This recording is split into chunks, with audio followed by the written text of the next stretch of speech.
செவ்வாய் பகவானை ராசி அதிபதியாக கொண்ட மேஷராசி அன்பு சொந்தங்களுக்கு வணக்கங்க. மேஷம் அப்படின்னா யாருங்க? காலபுருஷ தத்துவத்துல முதல் ராசியா வலம் வரும். இந்த கிளாஸ் ரூம்ல எக்ஸாம் பேப்பர் கொடுக்கறப்ப ஒரு பயம் வரும் பாருங்க. டே ஃபர்ஸ்ட் பேப்பரே என்னோடதுடா, செம்ம திட்டு வாங்க போறேன், செம்ம அடி வாங்க போறேன், இப்படி சொல்லுவாங்க இல்லையா? ஒரு லேப் இருக்குன்னா கூட அதுல ஃபர்ஸ்ட் வந்து பார்த்தீங்கன்னாக்கா அவங்களுடைய பெயர் வருதுன்னா அவங்க தான் முதல்ல மாட்டுவாங்க. ஓகேவா? அந்த மாதிரி இந்த காலபுருஷ தத்துவத்துல சுழலக்கூடிய 12 ராசியில முதல் ராசியா வரக்கூடிய உங்களுக்கு வாழ்க்கைங்கிறதே போராட்டம் தாங்க. சொல்லி மாளாது. எங்களுக்கு வந்து அதிபதி செவ்வாய். என்னங்க, ரத்தம் சம்பந்தப்பட்ட ஆளு, பூமி சம்பந்தப்பட்ட ஆளு, சண்டை சச்சரவு போராட்டம் எல்லாருக்குமே ஈஸியா கிடைக்கக்கூடிய ஒரு விஷயம். எங்களுக்கு மட்டும் பலகட்ட போராட்டம். அதுவும் வந்து பார்த்தா இழுத்துக்கோ பறிச்சுக்கோங்கிற மாதிரி தான் இருக்கும். கைக்கு வர மாதிரி இருக்கும், கடைசியில பார்த்தாக்கா அது வேறு ஒருத்தவங்க கிட்ட போகும். இப்படிப்பட்ட நிலையில இருந்தாலும் கெத்த விட்டு கொடுக்காம பார்த்துக்கலாம் அப்படிங்கிற மாதிரி வாழ்றவங்க தான் இந்த மேஷம். இப்படிப்பட்ட நிலையிலையும் இந்த வாழ்க்கை வந்துட்டு பயமுறுத்திட்டு மற்றவங்களை பயமுறுத்திட்டு போனாலும் உங்களை நாடி வருபவர்களை நன்கு உபசரித்து அவங்களுக்கு தேவைப்படக்கூடிய உதவிகளை செய்யறவங்க தான் மேஷம். எப்படிங்க? இவங்களுடைய நிலையில பின்னாடி முதுகுல பார்த்தீங்கன்னா 1000 ஈட்டிகள் குத்தப்பட்டிருக்கும். முன்னாடி பார்த்தீங்கன்னா சிரிச்ச முகத்தோட தனக்கு முன்னாடி இருக்கிறவங்களுக்கு தன்னுடைய வழிகளை மறைத்து கொண்டு அவங்களுக்கு தேவையானதை செஞ்சு கொடுத்து தன்னை சுத்தி இருக்கிறவங்களுக்கும் சரி தன்னை சார்ந்தவங்களுக்கும் சரி ஒரு பாதுகாப்பு அரண் மாதிரி இருந்து செயல்படக்கூடியவங்க தான் இந்த மேஷராசிக்காரங்க. தலைமை பண்புக்கு உரியவங்க. இவங்க கிட்ட ஒரு பொறுப்பை ஒப்படைச்சிட்டீங்க அப்படின்னா அந்த பொறுப்பு முடிஞ்சுது அப்படின்னு வச்சுக்கோங்க. தப்பா நினைக்காதீங்க. அந்த வேலையை சிறப்பா செஞ்சு கொடுத்துருவாங்க. எந்த ஒரு எதிர்பார்ப்பும் இல்லாம எல்லாருக்கும் தேவையானதை செய்யறது தான் நம்ம மேஷம். இதனாலேயே பல பேர் வந்து தன்னுடைய சுயநலத்துக்காக இவங்களை பயன்படுத்திக்கிட்டு இன்ன வரைக்கும் குதிரை சவாரி ஓசியில செய்யற மாதிரி பண்ணிட்டு இருக்காங்க. ஏமா அப்படியெல்லாம் பேசுற, அப்படிலாம் பேசாத, அப்படிதான் பேசுவேங்க. காரணம் கேட்டீங்கன்னா உங்களை மற்றவங்க பயன்படுத்துறது தெரியாமலேயே இத்தனை நாள் இத்தனை காலமா வாழ்க்கையில முக்காவாசியை தொலைச்சிட்டு நின்று இருக்கீங்க. முக்காவாசி உழைத்த உழைப்பு எல்லாமே மற்றவங்களுக்காக பயன்படுத்தப்பட்டு விட்டது. எல்லாத்துக்கும் முந்திக்கிட்டு போய் சண்டை போட்டு நியாயம் தர்மம் பேசி அதை நிலைநாட்டக்கூடிய பட்சத்தில் அதற்கான முழு பலனை யார் அனுபவிக்கிறாங்க? என்னைக்காவது யோசிச்சிருக்கீங்களா? அதெல்லாம் பார்க்க மாட்டோம். உங்க கொம்ப சீவி விட்டா போதும், போனாம் பாரு குத்துனாம் பாருங்கிற மாதிரி மற்றவங்களை உசுப்பேத்தி விட்டா நீங்க போய் எல்லாத்தையும் முடிச்சுட்டு வரீங்க. முடிச்சுட்டு வந்து இந்தாப்பா வச்சுக்கோ அப்படின்னு திரும்புறீங்க. ஒரு நிமிஷம் யோசிச்சு பார்த்தா அந்த உழைப்பை அந்த முயற்சியை உங்களுக்காக பயன்படுத்தி இருந்தா இன்னைக்கு நீங்க எந்த அளவுக்கு உயர்ந்து நின்னுருப்பீங்க. உங்களால வாழ்ந்தவங்க எல்லாம் இன்னைக்கு நல்லா இருக்காங்க. உங்களுக்கு ஒரு கஷ்டம்னா போன் கூட எடுக்க மாட்டாங்க. நம்ம சொல்லக்கூடிய விஷயங்கள் உண்மை நினைச்சு கமெண்ட் பாக்ஸ்ல பதிவிடுங்க. இப்படிப்பட்ட நிலையில வாழும் மேஷ ராசிக்கு இப்ப கூட மேஷ ராசி சொல்லுவாங்க, அட போங்க அடுத்தவன் எனக்கு பண்றது என்ன, நான் என் வாழ்க்கையை பார்த்துக்கிறேன், பார்த்துக்கோங்க. சதா நேரமும் கஷ்டப்படுறதுக்கு ரெடியா இருக்கீங்க. நீங்க படுறது கஷ்டம் இல்லைங்க, ஏமாற்று நிலை, அதை புரிஞ்சுக்கோங்க. சோ உங்களுக்கு இந்த ஏமாற்றத்திலையுமே ஏற்றத்தை தரக்கூடிய ஒரு விஷயம் வந்திருக்கு. தலைப்பை பார்த்திருப்பீங்க, 500 ஆண்டுகளுக்கு பிறகு கிடைக்கும் யோகம், நவ பஞ்சம யோகம். அப்படின்னா என்ன? இதனால உங்களுக்கு எந்த மாதிரியான பலன்கள் வரப்போகுது புரிஞ்சுக்கிட்டு பாருங்க. இந்த பதிவை பார்க்கக்கூடிய பட்சத்துல உங்களை மாதிரி இருக்கக்கூடிய நண்பர்களுக்கும் ஷேர் பண்ணி விடுங்க. அவங்களும் ஒரு சில விஷயங்களை அவங்க வாழ்க்கையில சில சூட்சமங்களை தெரிஞ்சுக்கிட்டு வாழ்ந்துகிட்டும். புரியுதுங்களா? நம்ம செய்யக்கூடிய உதவி வந்து அவங்களுக்கு இந்த வகையில கூட செய்யலாம்ப்பா, ஒரு விழிப்புணர்வா இருந்துக்கோப்பா அப்படின்னு சென்ட் பண்ணி விடுங்க. புரியுதுங்களா? அதாவது வீடு தேடி வரக்கூடிய நவ பஞ்ச யோகம்னு போட்டிருக்கேன். மேஷ ராசிக்காரங்க உங்களோட கை சேர்க்கக்கூடிய ஒரு நபர்னு போட்டிருக்கேன். யாரா இருக்கும்? சித்தப்பாவா, பெரியப்பாவா, அவங்களா, இவங்களா, ஃப்ரெண்டா இருக்குமோ அவங்களா? அப்படிலாம் கிடையாது. உள்ள பார்க்கலாமா? தெளிவான விளக்கத்துக்கு முன்னாடி எப்பவுமே நான் சொல்றது ஒண்ணுதான். ஒரு ராசிக்காரங்களுக்கு அவங்களுடைய அதிபதி பலமா இருந்தா அவங்க என்ன வேணா சாதிக்கலாங்க. சோ உங்களுடைய அதிபதி உங்களுடைய ஜாதக கட்டத்துல வலுவா இருக்காரா இல்லையாங்கிறத தான் நான் கணிக்க முடியாதுங்க. ஏன்னா உங்க ஜாதகம் என் கையில கிடையாது. நம்ம சொல்லக்கூடியது பொது பலன்கள், சரிங்களா? அவர் வலுவா இருந்தாலும் வலுவிழந்த நிலையில இருந்தாலும் சரி, அவரை வலுப்படுத்த வேண்டியது, அவரை மேலும் மேலும் மெருகேற்ற வேண்டியது நம்முடைய பொறுப்பு. ஸோ அவருடைய அதிர்ஷ்ட தெய்வமான முருகப்பெருமானை வழிபாடு செய்வதனால செவ்வாய் பகவானுடைய பலம் கூடும். ஸோ இந்த வீடியோ பதிவு பார்க்கக்கூடிய இந்த தருணத்துல இந்த ஆறுமுகனுக்கு உரிய மந்திர சொல் என்னங்க? ஓம் சரவண பவ. இந்த மந்திர சொல்ல 6 முறை சொல்லிட்டு இந்த வீடியோ பதிவை பாருங்க. ஏற்றத்தை தரக்கூடிய அந்த ஆறுமுகன் உங்களுக்கு துணை வருவாள். வாழ்த்துக்கள்ங்க. இப்போ இந்த பதிவிற்கான முழு விளக்கத்தை பார்க்கலாம். இப்போ 500 வருஷத்துக்கு அப்புறம் இந்த பஞ்சம யோகம் உருவாகுதா அப்படின்னா உண்மையாவே நீ சொல்றது உண்மைதானா அப்படின்னா ஒரு சிலர் கேட்பீங்க. ஆமா, வேத ஜோதிடப்படி கிரகங்கள் என்ன பண்ணுவாங்க, ஒரு குறிப்பிட்ட கால இடைவெளியில ராசியை மாத்திக்கிட்டே இருப்பாங்க. இதனால சுப யோகங்கள் உருவாகும், ராஜ யோகங்கள் உருவாகும். இது நம்ம எல்லாருடைய வாழ்க்கையிலுமே ஒரு மாற்றத்தை ஏற்படுத்தும். நல்லதும் நடக்கும், கெட்டதும் நடக்கும். சோ அந்த வகையில நிழல் கிரகமான ராகு பகவான் 2025ஆம் ஆண்டு மே மாதம் 18ஆம் தேதி மீன ராசியில இருந்து கும்ப ராசிக்கு பெயர்ச்சி ஆறாருங்க. இந்த கும்ப ராசியில ராகு பகவான் நுழைந்த பின்னாடி குரு பகவான் என்ன பண்றாருன்னா மிதுன ராசிக்குள்ள நுழையறார். இதனால ராகு மற்றும் குருவுடைய நிலைகளால நவ பஞ்ச ராஜயோகம் உருவாக போகுது.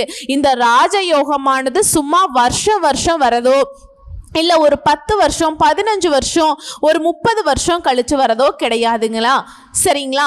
மிகப்பெரிய சக்தி வாய்ந்த யோகம்னே சொல்லலாம். மேஷ ராசிகளை குறிச்சு வச்சுக்கோங்க. 500 ஆண்டுகளுக்கு பிறகுதான் இது நடக்குது, சரிங்களா? இதனுடைய தாக்கம்ங்கிறது எல்லாருடைய ராசிகளுடைய வாழ்க்கையிலையும் இருந்தாலும் ராஜயோகம் அதிர்ஷ்டம் அப்படிங்கிறது மேஷ ராசிக்கு முதல் பங்கா கிடைக்க போகுது. இதன் காரணமா உங்களுக்கு நடக்கக்கூடிய யோகத்தை ஒரு சில விஷயங்களை நான் சொல்ல போறேன். இதன் மூலம் தொழில் நல்ல வளர்ச்சி பெறும், முன்னேற்றம் அடையும். உத்தியோக பணிகளில் இருக்கீங்கன்னா மேலும் மேலும் உயர்வை பார்ப்பீங்க. நம்ம எல்லாருடைய வாழ்க்கையிலும் எதை நோக்கி பயணம் பண்ணிட்டு இருக்கோம்? நிதி நிலையை பொறுத்து. அவன் கிட்ட பணம் இருந்தா அவன் நல்லவன், அவன் கிட்ட பணம் இருந்தா அவன் சந்தோஷமா இருப்பான், அவன் கிட்ட பணம் இருந்தா யாரு என்னன்னு தெரியாதவங்க எல்லாம் வந்து உறவாடுவாங்க, உறவுகள் எல்லாம் நம்மளை தூக்கி பிடிக்கும். சோ அந்த நிலையும் சிறப்பா இருக்கு. நிதி நிலையில இது நாள் வரைக்கும் நீங்க எந்த அளவுக்கு டவுன்ஃபால் இருந்தாலும் சரிங்க, அடிமட்டத்துல இருக்கலாம், ரோட்டோரம் கடை வச்சிட்டு இருக்கேன் அப்படிங்கிறவங்களுக்கு கூட நிதி நிலை சிறப்பா இருக்க போகுதுங்க. நல்ல உயர்வை பார்க்க போறீங்க. இதனால சாக்கடை ஓரம் இருந்தாலும் சரிங்க, நீங்க சாணக்கியத்தனமா கோட்டைக்கு போகக்கூடிய நேரம்னே சொல்லலாம். இந்த 500 ஆண்டுகளுக்கு பிறகு ராகு மற்றும் குரு பகவானால உருவாகக்கூடிய இந்த நவ பஞ்ச ராஜயோகத்தால அதிர்ஷ்டம் அப்படிங்கிறது மேஷ ராசிக்கு உண்டு. அப்படி என்னமா மேஷ ராசிக்கு அடுத்தடுத்து நீ சொல்ல முடியுமா பலன்கள் அப்படின்னா, நவ பஞ்ச ராஜயோகமானது மேஷ ராசிக்கு திடீர் நிதி நன்மைகளை அளிக்க போகுது. இது மட்டும் இல்லாம புதிய வருமான ஆதாரங்களையும் உருவாக்கக்கூடிய வாய்ப்பை கொடுக்க போகுது. ஏன் நீ என்னப்பா எனக்கு வேலை கொடுக்கிறது, நீ என்ன எனக்கு சம்பளம் கொடுக்கிறது, உன்னால எனக்கு என்ன பணம் வருது, நானே பார்த்துக்கிறேன் அப்படிங்கிற மாதிரி உங்களுக்கான ராஜயோகத்தை, உங்களுக்கான தொழில, உங்களுக்கான வருமானத்தை நீங்களே உருவாக்கி கொள்ளக்கூடிய நேரம். வேலை பார்க்கிறோம், தனியார் துறையோ அரசாங்க துறையோ, ஆண்களோ பெண்களோ எந்த துறையா வேணாலும் இருக்கட்டுங்க, ஐடில இல்லைங்க, இல்ல ஒருத்தர் கீழே கை நீட்டி சம்பளம் வாங்குங்க, கூலி வேலை செய்யுங்க, ஒரு கடை கண்ணியில வேலை செய்யுங்க, யாருக்கோ ஒருத்தர் கீழே அடிபணிஞ்சு வேலை பார்க்குறோமா, உங்களுக்கு கட்டாயம் பதவி உயர்வு கிடைக்குங்க. என்ன வேலை செஞ்சாலும் சரி அதுல முன்னேற்றம் இருக்கும். அதே மாதிரி குடும்ப வாழ்க்கையை பொறுத்த வரைக்கும் ரொம்ப சிறப்பா இருக்கு. குடும்பத்துல இருக்கவங்க கிட்ட உங்களுடைய உறவானது வலுவடைய போகுதுங்க. இத்தனை நாளா குடும்பம்னு ஒண்ணு இருக்கு, நானும் அவங்க கிட்ட சரியா பேசுறதுக்கான டைம் இல்ல, அவங்களுக்கும் என்கிட்ட பேசுறதுக்கான டைம் இல்ல, நான் எல்லாரையும் சேர்த்து பிடிச்சு பார்த்தாலும் யாரும் நான் சொல்றத செய்யறதும் கிடையாது, புரிஞ்சுக்கிறதுக்கு ரெடியாவும் இல்ல. இப்படி இருந்த குடும்ப வாழ்க்கை இப்போ ஒருத்தருக்கு ஒருத்தர் நல்ல புரிதலோட குடும்பம் ஒற்றுமையா பலமா வீட்டுல வந்து அடுத்தடுத்த சந்தோஷங்கள் பொங்கக்கூடிய அளவுக்கு சுப நிகழ்ச்சிகள் ஏற்பாடாக போகுதுங்க. அதே மாதிரி வீட்டுடைய சூழ்நிலை அப்படிங்கிறது மகிழ்ச்சிகரமா இருக்க போகுது. நிதிநிலை சிறப்பா இருக்க போகுது. சிலருக்கு வந்து புதிய சொத்துக்கள் சேரும், வண்டி வாகனங்கள் வாங்கக்கூடிய வாய்ப்பு கிடைச்சிருக்கு. இதே வியாபாரிகளை பொறுத்த வரைக்கும் ஆண்களுக்கும் சரி பெண்களுக்கும் சரிங்க, எழுதி வச்சுக்கோங்க, திடீர் லாபம் கிடைக்க வாய்ப்புகள் இருக்கு. அது மாதிரி அரசு அரசு தொடர்பான வேலைகள்ல வெற்றி கிடைக்கும். சமுதாயத்துல கௌரவம் அதிகரிக்குங்க. இத்தனை நாளா எவன் நம்மளை மதிக்கிறான், நம்மளை போய் பேசலாம்னு நினைச்சா கூட ஒதுக்கிட்டு போறான், சரிடா உன் வீட்டு நல்லது கெட்டதுக்கு வரலான்னு சொல்லி பார்க்க போனா அங்க நம்மளை பார்த்துக்கிறதுக்கு ஆட்கள் கிடையாது. ஏதோ பிச்சைக்கார மாதிரி போனோமா வந்தோமான்னு வந்துடும். மனசாட்சிக்கு துரோகம் பண்ண முடியுமா? அவங்க தான் அப்படி இருக்காங்கனாக்கா நான் ஒரு நல்லது கெட்டதுக்கு போகாம இருக்க முடியுமா? அப்படின்னு நம்ம போய் அங்க அசிங்கப்பட்டு அவமானப்பட்டு தான் வரும். ஒதுக்கி வைக்கிறாங்க, அசிங்கப்படுத்துறாங்க, நம்ம பேசினாலும் பேச மாட்டேங்கிறாங்க இல்லையா? மேஷம் எவ்வளவோ சங்கடங்கள் நீங்க அனுபவிச்சுட்டு இருக்கீங்க இல்லையா? இனி நீங்க சந்தோஷமாய் இருக்க போறீங்க. நீங்க வேண்டான்னு ஒதுக்குனவங்க கூட அவங்க உங்ககிட்ட வந்து உறவாடுவாங்க, உங்களுக்கு முக்கியத்துவம் கொடுப்பாங்க. வேணான்னு ஒதுக்கி வச்சவங்க எல்லாம் நீங்க வேணும்னு தேடி வரக்கூடிய அற்புதமான காலம் இது. மட்டும் இல்லைங்க, இந்த ராஜயோகத்தினால தூங்கி கொண்டிருந்த அதிர்ஷ்டம் இனி உங்க வாழ்க்கையில பிரகாசிக்க போகுது. இந்த நவ கிரகங்கள் அப்படிங்கிறவங்க தான் நமக்கு நல்லதை கெட்டதை தீர்மானிக்கிறாங்க. ஆளுக்கு ஒரு பக்கம் உட்கார்ந்துக்கிட்டு நமக்கு வேலையை பார்த்து விட்டுறாங்க இல்லையா? அந்த 9 நவகிரகங்கள்ல உங்களுக்கு தரக்கூடிய அந்த பஞ்சம காலத்தை கூட எப்படிங்க, அந்த பஞ்சம் அப்படிங்கிறது என்ன நடக்கும்? இல்லாத போகக்கூடிய நிலைதான பஞ்சம்னு சொல்லுவோம். இந்த நவ பஞ்ச யோகம் அப்படிங்கிறது என்னன்னா, அந்த மாதிரி 9 நவகிரகங்கள் உங்களுக்கு கொடுத்த கஷ்டங்கள் எல்லாமே யோகமாக மாற்றக்கூடிய அமைப்பு தான் இந்த நவ பஞ்ச யோகம். புரியுதுங்களா? இந்த அதிர்ஷ்டம் உங்களை வந்து பிரகாசிக்க வைக்கும்னு சொன்னேன். அது மட்டும் இல்லைங்க, ராகு பகவானை பொறுத்த வரைக்கும் இந்த மாணவர்கள் இருக்கீங்க இல்லையா, உங்களுக்கெல்லாம் தேர்வுகளில் நல்ல மதிப்பெண்களை பெற வச்சு வெற்றி பெற வைக்கிறாருங்க. விரும்பிய கல்லூரி விரும்பிய படிப்புல சேரக்கூடிய யோகத்தை கொடுக்கிறார். நான் ஸ்கூல் படிக்கிறேன் அப்படின்னு சொல்றவங்களுக்கு நல்ல ஸ்கூல்ல வந்துட்டு படிக்கிறதுக்கான வாய்ப்பு கிடைக்கும். இல்லம்மா நான் வந்து பதவியில இருக்கேன், மேலும் ஒரு பதவிக்கு வந்துட்டு எக்ஸாமுக்கு படிச்சுட்டு இருக்கேன், படிப்பு சார்ந்த விஷயம் கல்வி சார்ந்த விஷயத்துல ராகு பகவான் உங்களுக்கு உயர்வை ஏற்படுத்துறார். அதே மாதிரி நிதி நிலையில நல்ல உயர்வு, புதிய வருமானம் ஆதாரங்கள், நீங்க வந்து ரொம்ப பிரபலமாக போறீங்க. எந்த துறைகளை வேணாலும் இருங்க, நான் முன்னாடி சொன்ன மாதிரி தான் திடீர் அதிர்ஷ்டம் வரும். மற்றவங்க எல்லாம் தெரிஞ்சுக்க கூடிய அளவுக்கு ஏன் உலக அளவுல தெரியறதுக்கான வாய்ப்புகள் கூட கிடைக்கும். அது வந்து ராகு பகவானும் குரு பகவானுடைய சேர்க்கையினால, இந்த நவ பஞ்ச யோகத்தினால, அதே மாதிரி சமுதாயத்துல மதிப்பு மரியாதைங்கிறது உயர்ந்துகிட்டே போகும். பணம் வெளியில சிக்கிட்டு இருந்தா கூட சிக்கிய பணம் கைக்கு வந்து சேரும். வெளிநாட்டு பயணங்கள் மேற்கொள்ளக்கூடிய வாய்ப்புகள் கிடைக்கும்.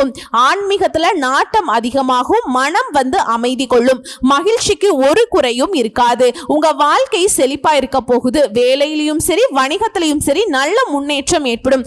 உங்களுக்கு என்னங்க குறை?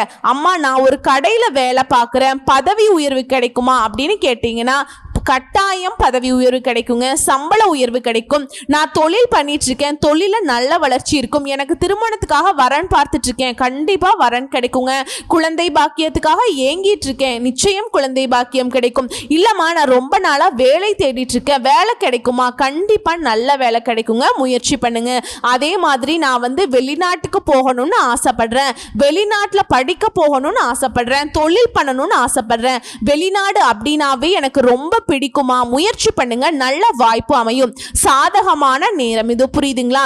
இல்லம்மா நான் வந்து ஒருத்தர் கீழே வேலை பார்த்துட்டு இருக்கேன், இல்ல நான் ஒரு வேலை பார்த்துட்டு இருக்கேன், எனக்கு அதுல போதுமான திருப்தி இல்ல, வருமானம் இல்ல, புதுசா தொழில் தொடங்கணும்னு ரொம்ப நாளா திட்டம் போட்டுட்டு இருக்கேன், கட்டாயம் இப்ப தொடங்குங்க, அதற்கான சாதகமான காலமா இருக்கும். இப்ப ஒரு சிலர் வருவீங்க, இல்லம்மா நான் வந்து பார்த்தீங்கன்னாக்கா ஆன்லைன்ல பிசினஸ் பண்ணிட்டு இருக்கேன், பங்கு சந்தைன்னு சொல்லுவாங்க இல்லையா, அந்த மாதிரி விஷயங்கள்ல முதலீடு பண்ணி அதுல வருமானம் பார்த்துட்டு இருக்கேன் அப்படின்னா அந்த முதலீடுகள்ல கூட இந்த காலத்திலிருந்து அதிக லாபம் கிடைக்குங்க. முன்னாடி எல்லாம் 10 பைசா இல்லாம நிறைய நஷ்டம் ஆயிடுச்சுமா, இப்படி புலம்புனவங்களுக்கு கூட பழைய முதலீட்டுல இருந்து கூட இப்ப நல்ல லாபம் கிடைக்கும். அதே மாதிரி வேலை தொடர்பா கொஞ்சம் தூர பயணமோ இல்ல நீண்ட தூர பயணமோ போயிட்டு வருவீங்க, அந்த பயணங்களால நல்ல நிதி ஆதாயங்கள் இருக்கும். புரியுதுங்களா? இப்போ உங்க ராசியை பொறுத்த வரைக்குங்க ஆல்ரெடி 26/4/2025 அன்னைக்கு ராகு பகவான் ஐன ஜைன போகஸ்தானத்திலிருந்து லாபஸ்தானத்துக்கு மாறிட்டாருங்க. அதை தொடர்ந்து அடுத்து வரக்கூடிய 11/5/2025 அன்னைக்கு தான் குரு பகவான் தன வாக்கு குடும்பஸ்தானத்திலிருந்து தைரிய வீரிய ஸ்தானத்துக்கு மாற போறார். சரிங்களா? இதனால நினைச்சது எல்லாமே நிறைவேற போகுது. பண வரவுங்கிறது திருப்திகரமா இருக்கும். இதுவரைக்கும் தடைப்பட்ட திருமணம் நடக்கும். சுபகாரியங்களில் இந்த தடைகள் விலகி இனிமையாக நடைபெற போகுது. புத்திர பாக்கியம் எதிர்பார்த்தவங்களுக்கு புத்திர பாக்கியம் கிடைக்கும். பலர் சொந்தமா வீடு வாங்குறது, வாகனம் வாங்குறது, இந்த மாதிரி சொத்து சேர்க்கை இருக்கு. பூர்வீக சொத்துக்களால லாபத்தை பார்க்க போறீங்க. எடுக்கக்கூடிய முயற்சிகள் அனைத்திலையுமே வெற்றி கிடைக்க போகுது. குடும்ப வாழ்க்கையில கணவன் மனைவிக்கிடையே ஒற்றுமை பலப்பட போகுது. உடல் ஆரோக்கியத்துல மட்டும் கொஞ்சம் கவனம் வச்சுக்கோங்க. செய்யக்கூடிய தொழிலையும் சரி வியாபாரத்திலையும் சரி நல்ல லாபங்கள் கிடைக்கும். வேலை எதிர்பார்த்தவங்களுக்கு பதவி உயர்வோட மனசு மகிழக்கூடிய அளவுக்கு எல்லா வகையிலுமே முன்னேற்றம் ஏற்பட போகுது. பயணங்களால அனுகூலம் உண்டாகுது. இதனால குடும்ப பொருளாதாரம் எப்படி இருக்கும்னு கேட்டீங்கன்னா குடும்பத்துல சுபிக்ஷமான நிலை உண்டாகுது. பண வரவு சிறப்பா இருக்கும். திருமண சுப செலவுகள் இருக்கும். சொந்தமா பூமி வாங்குறது, மனை வாங்கி மகிழ்ச்சி அடைய போறீங்க. பூர்வீக சொத்துக்கள் கைக்கு கிடைக்கும். இதன் மூலம் பொருளாதார நிலை சீரா இருக்குது. அதே மாதிரி கொடுக்கல் வாங்கல்ல பொருளாதார நிலை சீரா இருக்கிறதுனால கொடுக்கல் வாங்கலையுமே நல்ல நிலையில இருக்குங்க. ஆனா யாரையுமே நம்பி பெரிய தொகையை கடனா கொடுக்க கூடாது. அந்த மாதிரி கொடுத்தே ஆகணுங்கிற நிலையில ரொம்பவே அதிகமா யோசிச்சுதான் கொடுக்கணும். அதே மாதிரி கூட இருக்கவங்களால பண விஷயங்களை நீங்க ஏமாறதுக்கு வாய்ப்பு இருக்கு. அவங்க உங்களுக்கு துரோகம் செய்யறதுக்கு வாய்ப்பு இருக்கு. துரோகம் செய்யறதுக்கு துணிஞ்சு செய்வாங்க. அதனால உஷாரா இருங்க. அதே மாதிரி உங்களுக்கு இருக்கக்கூடிய கோர்ட் கேஸ் வம்பு வழக்குகள் உங்களுக்கு சாதகமான முடிவு கிடைக்கும். இதை பேஸ் பண்ணி தொழில் வியாபாரம் எப்படி இருக்கும்? இந்த நவ பஞ்ச ராஜ யோகத்தினால தொழில் வியாபாரம் நல்ல லாபத்தை கொடுக்கும். நவீன கருவிகளை வாங்கி அரசு வழியில கடன் உதவிகள் கிடைக்கும். புதிய கூட்டாளிகளும் சேருவாங்க. வெளியூர் வெளிநாடு தொடர்புடைய வாய்ப்புகள் கிடைக்கும். தொழிலாளருடைய ஒத்துழைப்பு உங்களுக்கு மகிழ்ச்சியை கொடுக்கும். வங்கி கடன் இருக்கு இல்லையா, அது குறைய போகுதுங்க. அடுத்து உத்தியோகம், நீங்க செய்யக்கூடிய பணிகள்ல உயர்வான நிலை ஏற்பட போகுது. கௌரவமான பதவிகள் கிடைக்க போகுது.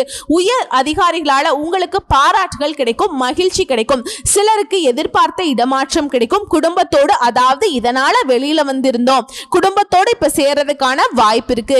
வெளியூர் வெளிநாட்டுக்கு போயிட்டு வேலை பார்க்கணும்னு விரும்பக்கூடியவங்களுக்கு நீங்க விரும்பிய மாதிரியே வெளிநாட்டு வெளியூர்ல வேலை கிடைக்கும். புதிய வேலை தேடுறவங்களுக்கு நல்ல வேலை வாய்ப்பு கிடைக்கும். அடுத்து அரசியல பேர் புகழ் கௌரவம் எல்லாமே உங்களை தேடி வரக்கூடிய நேரம்.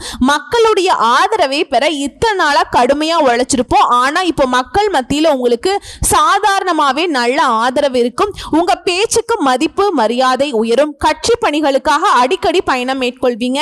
பண வரவுகளுக்கு பஞ்சமே இருக்காதுங்க. எடுக்கக்கூடிய முயற்சிகளை வெற்றி கிடைக்கும். அடுத்து விவசாயிகள் பயிர் விளைச்சல சிறப்பா இருக்குங்க. விளைபொருளுக்கு ஏற்ற விலை சந்தையில கிடைக்க பெறுவதனால லாபம் பெருகும். பண வரவு சிறப்பா இருக்கும். புதிய நவீன கருவிகளை வாங்கக்கூடிய வாய்ப்பு இருக்கு. சிலர் பூமி மனை வாங்கக்கூடிய யோகம் கிடைக்குது. அடுத்து பெண்களை பொறுத்த வரைக்கும் உடல் ஆரோக்கியம் சுமாரா இருக்குங்க. குடும்பத்துல மங்களகரமான சுப நிகழ்ச்சிகள் கைகூடி வரும். ஆரோக்கிய விஷயங்களை மட்டும்தாங்க கொஞ்சம் கவனமா இருக்கணும். ஆண்களா இருந்தாலும் சரிங்க, பெண்களா இருந்தாலும் சரி கவனமா இருந்துக்கோங்க. புத்திர வழியில மகிழ்ச்சி நிலவுது. அது போலவே கணவன் மனைவி உறவிலுமே அந்யோன்யம் அதிகமாகுது. பண வரவு திருப்திகரமா இருக்குதுங்க. பொன் பொருள் சேரும். உற்றார் உறவுக்காரங்களை அனுசரிச்சு செல்வது நல்லது. பூர்வீக வழியிலுமே உங்களுக்கு லாபம் கிடைக்குதுங்க.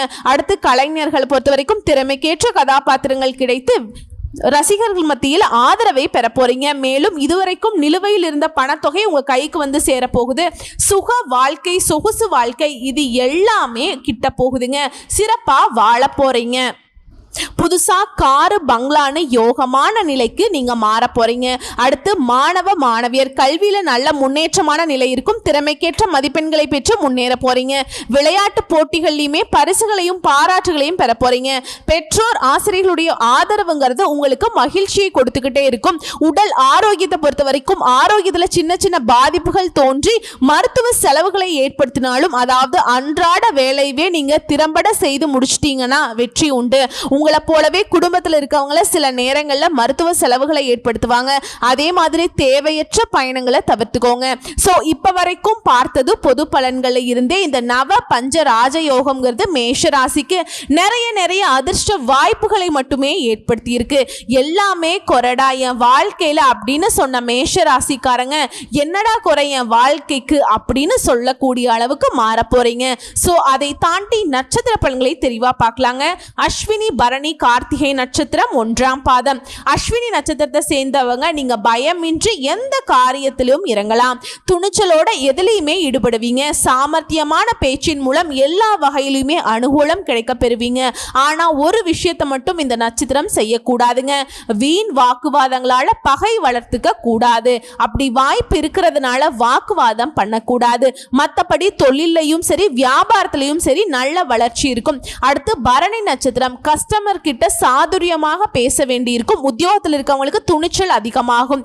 எதை பத்தியும் கவலைப்படாம வேலையில வேகம் காட்டுவீங்க. அதே சமயத்துல முக்கியமான முடிவு எடுக்கிறோம் அப்படின்னா அவசரப்படாமல் இருக்கிறது நல்லது. குடும்பத்தில் இருக்கவங்க கிட்டயுமே தன்மையாக பேசி பழகுவது நல்லது. அடுத்து கார்த்திகை நட்சத்திரம் 1ஆம் பாதம், கணவன் மனைவிக்கிடையே ஒற்றுமைக்கு ஒரு குறையும் இருக்காது. பிள்ளைகளுக்காக நீங்க செய்யக்கூடிய வேலையில நல்ல வளர்ச்சி இருக்கும். கலைத்துறையில இருக்கவங்க நன்மைகளை மட்டுமே பெறக்கூடிய காலகட்டம். பெண்களை பொறுத்த வரைக்கும் எந்த ஒரு காரியமா இருந்தாலும் சரிங்க, அவசரம் கட்டமா நிதானமாக செஞ்சீங்கன்னா வெற்றி நிச்சயம். வீண் வாக்குவாதத்தை தவிர்த்துக்கோங்க. சோ இப்ப வரைக்கும் பார்த்த பொது பலன்கள், நட்சத்திர பலன்கள் இருந்து மேஷராசி செய்ய வேண்டிய விஷயம் என்னன்னா, யாரையும் கூடாது. யார்கிட்டயும் உங்களுடைய பர்சனல் விஷயத்தை பகிர்ந்துக்க கூடாது. எல்லா விஷயத்திலுமே கவனமா இருக்கணும். யாரையும் நம்பி முக்கிய பொறுப்புகளை ஒப்படைக்க கூடாது. சோ இந்த நவபஞ்ச யோகம் தரக்கூடிய ராஜ யோகத்தை நம்ம கரெக்டா பயன்படுத்தி நிலை நிறுத்தணும்னா நீங்க செய்ய வேண்டிய பரிகாரம், முடிஞ்ச வரைக்கும் ஒவ்வொரு செவ்வாய்க்கிழமையும் முருகப்பெருமானை வழிபாடு செய்யணும். முருகா நீயே துணைன்னு. அதே மாதிரி வேல் வழிபாடு உங்களுக்கு அதிர்ஷ்டத்தை கொடுக்கும், வெற்றியை கொடுக்கும். புரியுதுங்களா? இந்த செவ்வாய்க்கிழமையில முருகப்பெருமானை நீங்க எப்படி வழிபாடு செய்யணும்னு தெரியுங்களா? செவ்வரளி பூவால மாலை கட்டி முருகப்பெருமானுக்கு அர்ப்பணிக்க, அவருக்கு ரொம்ப பிடிச்ச தேனும் தினைமாவும் நெய்வேத்தியமாக கொடுக்க, நிறைவான செல்வம், குறைவில்லாத சந்தோஷம், எல்லா வகைகளிலுமே வெற்றி, இப்படி சகல விதங்களிலுமே நன்மைகள் கிடைக்க பெறுவீங்க. உங்களை பொறுத்த வரைக்கும் அதிர்ஷ்டம் தரக்கூடிய திசைகள் கிழக்கு, வடக்கு. அதிர்ஷ்டம் தரக்கூடிய நிறம் வெள்ளை, மஞ்சள், பச்சை. அதிர்ஷ்டம் தரக்கூடிய எண்கள் 1, 3, 5. அதே போல 2வது பரிகாரம் மற்றும் வழிபாடு, முருகப்பெருமானுடைய அண்ணன் விநாயகப் பெருமானை தினமும் வழிபாடு செய்ய, அதாவது நல்லெண்ணெய் தீபமேற்றி வழிபாடு செய்ய காரிய வெற்றி உண்டாகும்.